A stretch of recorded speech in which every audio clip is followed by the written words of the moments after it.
नमस्कार मेरे लाडलो। और आज जैसे आपने थंबनेल देखा होगा, आज अपनी तीसरी क्लास है जो सर्वनाम टॉपिक पर आधारित है। और वही आपका अपना channel Hindi with CP sir पर जो अपनी तीसरी क्लास होने जा रही है उसको हम आगे बढ़ाते हैं। और बिना देरी करते हुए अपने आज के पहले क्वेश्चन की ओर चलते हैं। तो पहला क्वेश्चन अपना, सर्वनाम किसे कहते हैं? सीधा सा क्वेश्चन है और इसका आंसर तो शायद सभी को आता होगा। ये आशा करता हूं मैं कि सभी को आंसर आता होगा इसका। तो बिना देरी के हुए इसका जो आंसर होगा वो होगा पहला, कि संज्ञा के बदले काम आने वाले शब्दों को सर्वनाम कहते हैं। जो सर्वनाम शब्द का अर्थ होता है वो होता है सबका नाम या सर्वनाम। लेकिन इसका आंसर सही वो दो होगा। अगला क्वेश्चन है अपना, सर्वनाम का प्रयोग क्यों किया गया? ऐसा कि ऐसी क्या जरूरत पड़ गई थी हमको कि हमें सर्वनाम का प्रयोग करना पड़ा? तो इसके जो ऑप्शन है वो पहला है कि संज्ञा के बदले काम में लेने के लिए हमें सर्वनाम का प्रयोग करना पड़ा, या वाक्य में पुनरुक्ति दोष से बचने के लिए हमें सर्वनाम का प्रयोग करना पड़ा, या फिर कम शब्द होने के कारण सर्वनाम का प्रयोग कर लिया हो, या अब इसमें या फिर सभी ऑप्शन सही हो। तो इसका जो ऑप्शन राइट ऑप्शन है वो ऑप्शन है सर दूसरा, वाक्य में पुनरुक्ति दोष से बचने के लिए सर्वनाम शब्द का प्रयोग करना पड़ा। क्योंकि हर जगह वाक्य में संज्ञा शब्द रखते तो वाक्य में पुनरुक्ति दोष हो जाता। उसी पुनरुक्ति दोष से बचने के लिए हमें संज्ञा शब्द का सर्वनाम शब्द का प्रयोग करना पड़ा। अगला क्वेश्चन की ओर चलते हैं। सीधा सा क्वेश्चन है, सर्वनाम कितने प्रकार के होते हैं? तो ये तो आप सभी को आते होंगे कि सर्वनाम 6 प्रकार के होते हैं।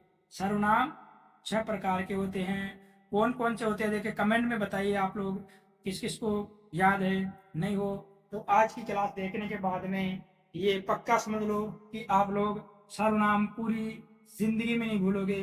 और इसी में ये है सर्वनाम की ट्रिक जो हिंदी विद सीपी सर के नाम से हैं।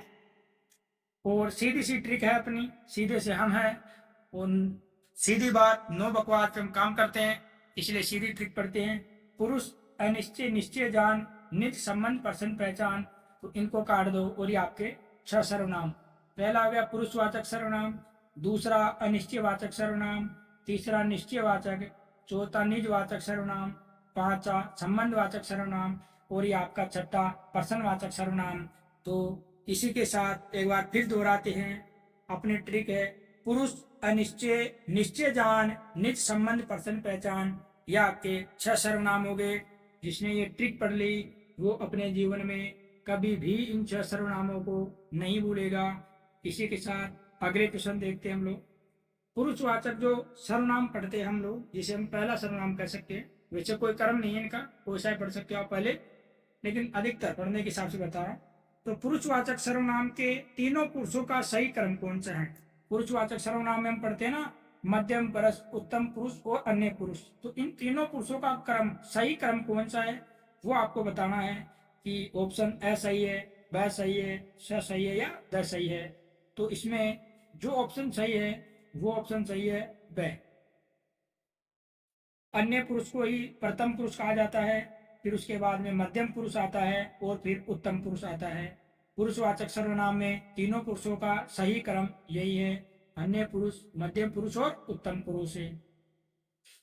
अगले क्वेश्चन की ओर चलते हैं और अपना अगला क्वेश्चन है भाई साहब, अन्य पुरुष किसे कहते हैं? बहुत बढ़िया क्वेश्चन है कि जो अन्य पुरुष है जिसे हम प्रथम पुरुष भी कहते हैं उसे किसे कहते हैं साहब?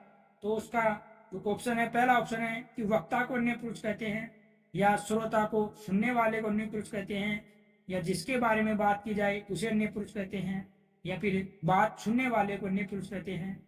तो इसका जो राइट आंसर है वो है कि जिसके बारे में बात की जाए उसे अन्य पुरुष कहते हैं। तो इसका राइट आंसर है से वक्ता को अन्य पुरुष न कह करके क्या कहते हैं? वक्ता को उत्तम पुरुष कहते हैं।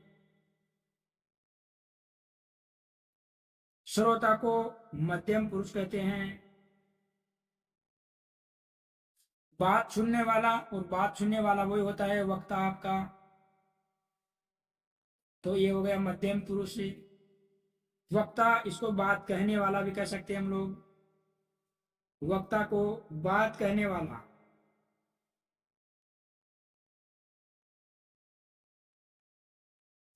तो ये भी कौन सा हो गया, उत्तम पुरुष हो गया आपका। वक्ता को उत्तम पुरुष, श्रोता को मध्यम पुरुष, जिसके बारे में बात की जाए उसे अन्य पुरुष, और बात सुनने वाले को ही मध्यम पुरुष कहा जाता है। इसी के साथ अपना अगला क्वेश्चन है, तुम दीपक और मैं कल जयपुर चलेंगे, वाक्य में कौन सा सर्वनाम है। वाक्य है, तुम दीपक और मैं कल जयपुर चलेंगे, वाक्य में कौन सा सर्वनाम है। तो इसका सीधा सा ऑप्शन है, वो है तुम दीपक और मैं, तो इसका है पुरुषवाचक सर्वनाम। कौन सा है, पुरुषवाचक सर्वनाम। तुम ये मध्यम पुरुष है, दीपक और मैं उत्तम पुरुष है, और दीपक अन्य पुरुष है। सर्वनाम में, पुरुषवाचक सर्वनाम में तीनों पुरुषों के कर्ता कारक एक साथ आए तो उसमें पहले मध्यम पुरुष आता है, पहले पहले मध्यम पुरुष आता है, फिर बाद में किसी का नाम या अन्य पुरुष आता है, और अंत में उत्तम पुरुष आता है।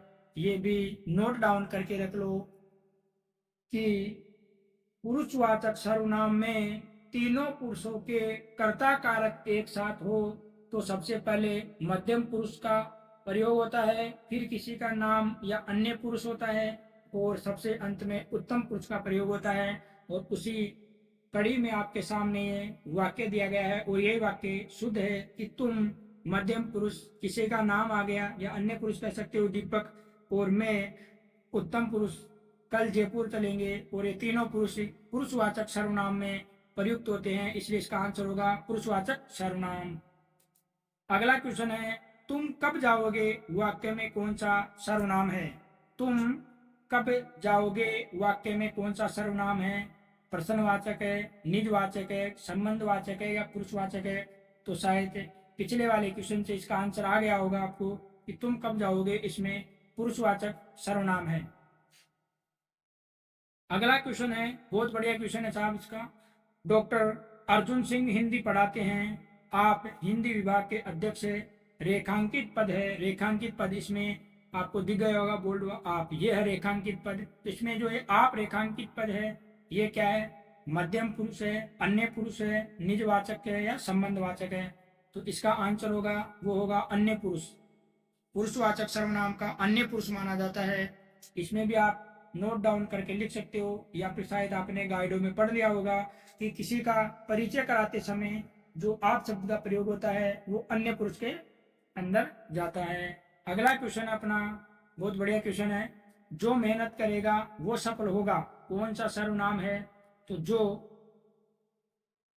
और सो में बताना है कि जो मेहनत करेगा वो सफल होगा, इनमें कौन सा सर्वनाम है। तो ये तो सीधा सा ही पता चल गया कि ये संबंधवाचक सर्वनाम है। अगर इसमें वाक्य पूछे तो फिर वाक्य इसमें ये शर्त बोधक वाक्य है कि जो मेहनत करेगा, ये शर्त है, वो ही सफल होगा। तो ये वाक्य पूछे तो शर्त बोधक है, लेकिन हमें क्वेश्चन पूछा गया है कि सर्वनाम कौन सा है। तो इसमें सर्वनाम संबंधवाचक सर्वनाम है, जो मेहनत करेगा वो सफल होगा, यानी जो और सो, जैसा वैसा, जितना उतना, जिसमें जकार जुड़ा हुआ होता है वो संबंधवाचक सर्वनाम में काउंट होता है। अगला क्वेश्चन अपना वही क्वेश्चन है, जो पढ़ेगा वो पास होगा, वाक्य में रेखांकित पद है, और इसमें दिख गया होगा आपको, बोल्ड हुआ है कलर से कि रेखांकित पद कौन सा है। वो इसमें जो वो पद है, ये वो पद है क्या, ये पूछा गया है। संबंधवाचक सर्वनाम है कि सहसंबंधवाचक है, निश्चयवाचक है, या अनिश्चयवाचक है।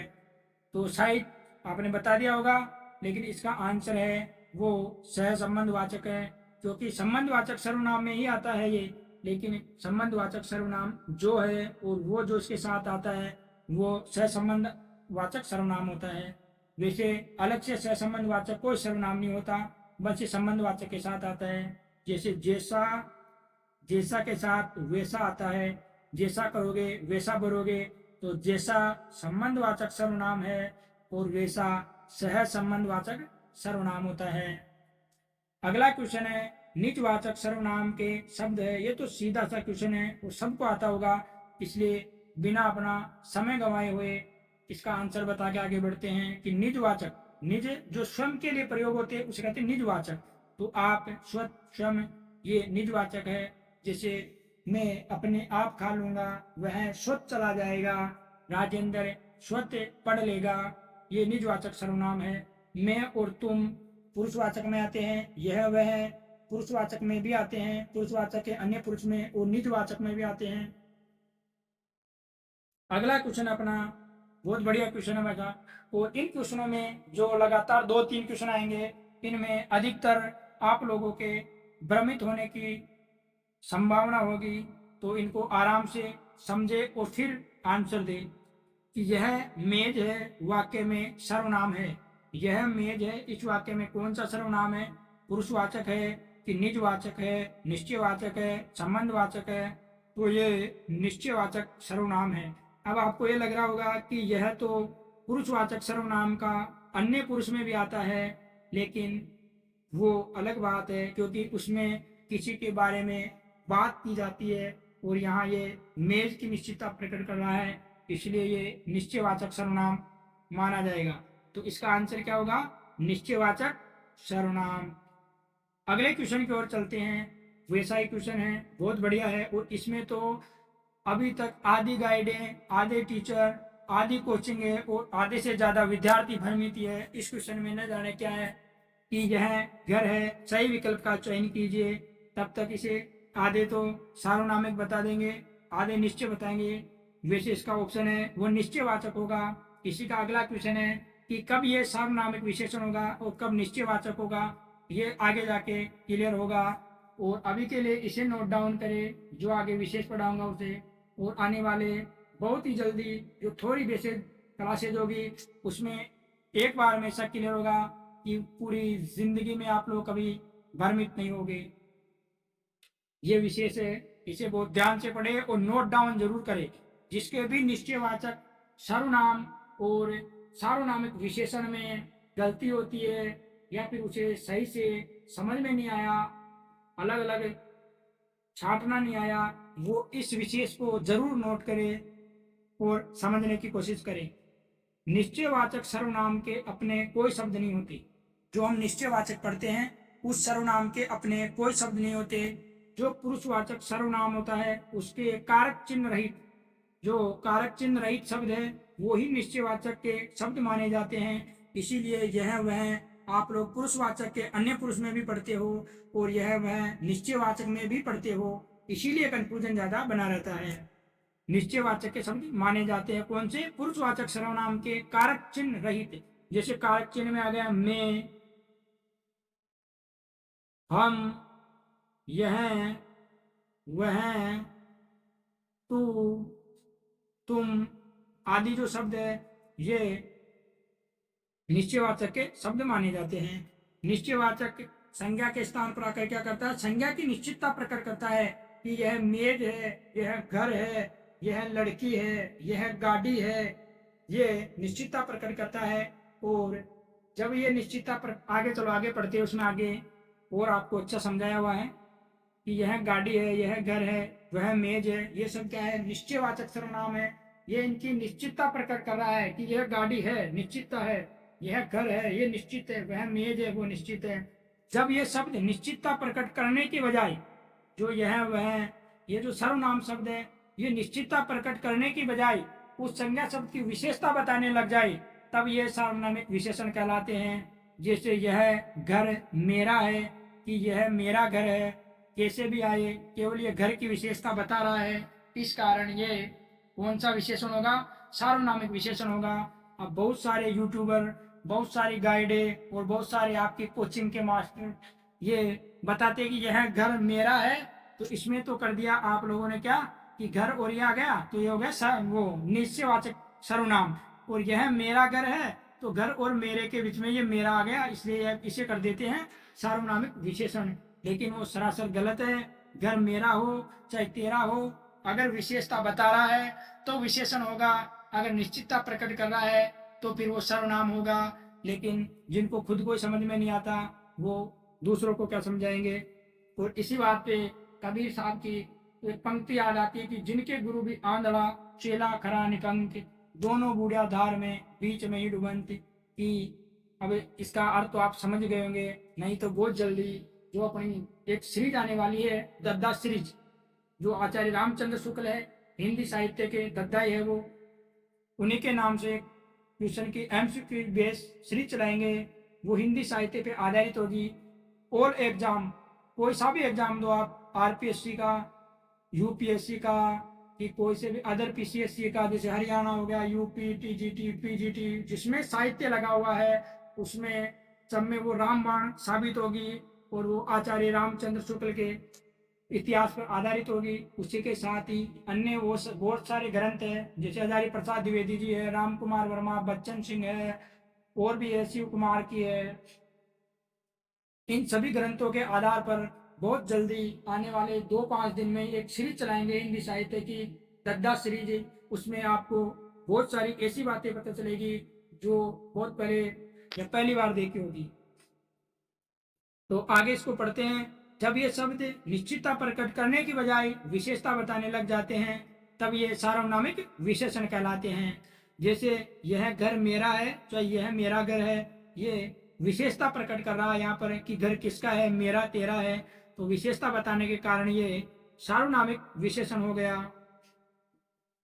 इसी के समान दूसरा क्वेश्चन देखो कि यह लड़की है, ये क्या है, निश्चयवाचक है। ये लड़की की विशेषता बता, निश्चितता प्रकट कर रहा है, ये लड़की है, तो ये निश्चयवाचक सर्वनाम हो गया। यह लड़की पागल है कि सुंदर है कि काली है, तो ये विशेषता बताने के कारण यह सार्वनामिक विशेषण हो गया। तो यह यहाँ पर सार्वनामिक विशेषण है और यहाँ पर यह निश्चयवाचक है। इसको आराम से नोट डाउन करके पढ़ना। और एक बात याद रखना कि जो निश्चितता प्रकट करता है वो निश्चयवाचक है, जो विशेषता बताता है वो विशेषण है। और इसी के साथ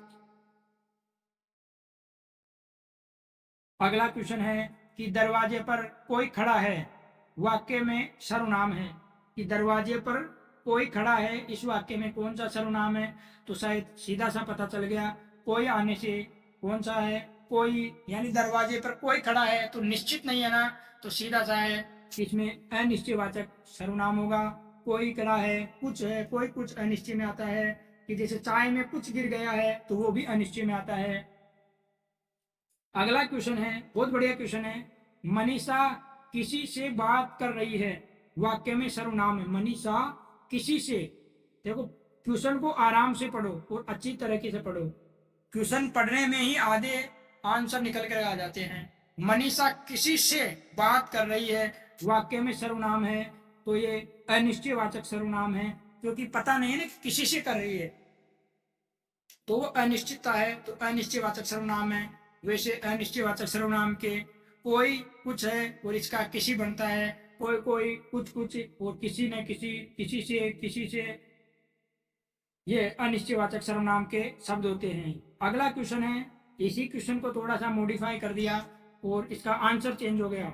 मनीषा किस से बात कर रही है, तो वाक्य में सर्वनाम चेंज हो गया। अगर किसी आ जाता तो कौन सा हो जाता, अनिश्चय, लेकिन किस आ गया तो फिर इसका आंसर हो गया प्रश्नवाचक है। अब इससे पूछा जा रहा है कि मनीषा किस से बात कर रही है, तो बताएंगे जैसे राजेंद्र से बात कर रही है, राम से बात कर रही है, तो इसमें प्रश्नवाचक सर्वनाम हो गया। और थोड़ा सा पिछला क्वेश्चन दिखाता हूँ आप लोगों को कि किसी से बात कर रही है, तब तक यहाँ पर क्या थी, निश्चितता नहीं थी, तो अनिश्चय हो गया। किसी से एक मात्रा, ई की बड़ी की मात्रा हटने से और लगने से पूरा का पूरा सर्वनाम चेंज हो गया। इसीलिए क्वेश्चन को हमेशा आराम से पढ़ना चाहिए कि मनीषा किसी से बात कर रही थी, तब तो अनिश्चय है, और किस से बात कर रही थी तब आपका इसमें हो गया प्रश्नवाचक सर्वनाम। अगले क्वेश्चन की ओर बढ़ते हैं और अगला क्वेश्चन है, बाजार से क्या लाना है। तो ये तो सीधा सा क्वेश्चन है, शायद सबको आता है कि बाजार से क्या लाना है, वाक्य में सर्वनाम क्या है, तो सीधा क्या, क्या में क्या आएगा, प्रश्नवाचक सर्वनाम। पूछा जा रहा है कि क्या लाना है बाजार से, तो इसमें प्रश्नवाचक सर्वनाम। शायद अपना क्लास आज यही समाप्त करते हैं और कल इसी कड़ी में आगे विशेषण टॉपिक होगा। उसमें आपका जो ये विशेषण और सर्वनाम की जो जितनी भी कंफ्यूजन है उसको एक दो विशेष ज़्यादा डाल करके अभी के लिए दूर करने की पूरी कोशिश करूँगा। और आगे जब अपनी थोड़ी बेसिक क्लास आएगी तब तो आपको सारे डाउट क्लियर होना ही है, ये 100% लिख के ले लो। और जो अपनी दद्दा सीरीज है वो तो एकदम एंटिक आएगी क्योंकि नाम ही दद्दा है, और हिंदी साहित्य के दद्दा ही आचार्य रामचंद्र शुक्ल है। अपने इन क्लासों में भी आप लोगों को कहीं कहीं गलती लगे तो उसको ये मत समझना कि गलती है, लगे वहाँ आप कमेंट करना, क्योंकि जो मैं ये पढ़ा रहा हूँ उनका सोर्स है कामता प्रसाद गुरु, हिंदी शब्द अनुशासन किशोरीदास वाजपेयी, डॉक्टर भोलानाथ तिवारी और एनसीईआरटी। आपके आरबीएससी में बहुत सारी गलतियां हैं, और जो ये कोचिंग है और जो गाइड निकाल रखी है रद्दी के भाव, इनमें तो बंटाधारी है, इनमें तो ये कौन से वाक्य को कब सर्वनामिक विशेषण बना देते हैं इनको खुद को पता नहीं, कब ये सर्वनाम बना देते हैं। अभी तो आगे एक अच्छी बात और पता चलेगी जब पढ़ेंगे हम लोग, जो वाच्य पढ़ेंगे, वाच्य, कर्म वाच्य, कर्तव्यवाच्य, भाववाच्य, तो ये कोई से भी वाच्य को कहीं भी घुसा देंगे।